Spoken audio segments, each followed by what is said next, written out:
Now in the last video we generated a list of states, and that was super cool, and they were all links. And then when we clicked on a particular state, for instance the Lagos state, when we clicked on it, it threw up an error, and the error is because we've not worked on the view file that it generated. It's still the boiler code template. So we'll go to view and make sure that every occurrence of book is changed to states. So book to states, just do that and replace all. And of course remember that states has only name. Alright, so the only other thing we can add to book, so I'm going to delete the rest of this guy here. We don't need when the state was created, and then the body, we don't need it. So the only other thing I'm going to add is to list all users that are in this state, just the way we did to the country. So if I refresh this should work now. Then we'll quickly go and list all the users that are in this state. Okay, so the name of the state is not listed because we've not specified the name. Okay, well, let us figure out why it's not showing. The main reason should be that this variable is not being passed into this page. So we'll go to the states controller and scroll down. This is our states controller. So we're going to scroll down to the views method. So this is the view method. We're going to check the value that is being passed to the view. As you can see, it's capital letter. No, we just need it to be small because we're already expecting small letter in the view. So now that we have it, what we can do is to quickly go and refresh, and we should see the name of our state here. Alright, so the name of the state is Lagos State. So what we can add here is the list of users in this state. So we will go back to our code inside the body section. We can just say h2. We can say list of users in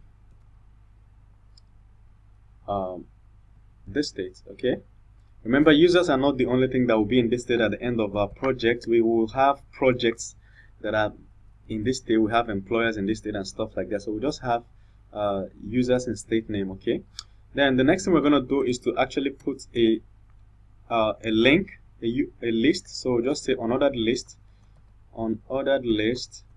and we're going to do an li, and we're going to end it. Okay, so we need to retrieve the list that we'll put here, but first of all let us quickly check what we have. And of course, users in Lagos State, very good. So we will make sure that we tell users the states, the relationship with it has with users. So we'll go to the states model that was generated for us, and tell it. First of all, we'll start with the users model to tell users that every user belongs to a state. So we'll just clone this, copy, and at the bottom we'll just paste. We'll just say state. Every user belongs to a state. Oops. State. Okay, then we are going to go to a state because every state has many users. So at the bottom here, we can just say every state has many users. So we're going to call this users, that's plural, users, and we're going to call this user, that's the user model. Then we're going to change this to has many. Now this is sorted. Everything works perfectly for us. So if we go to the view, we can now say that we can do a for loop. We can say for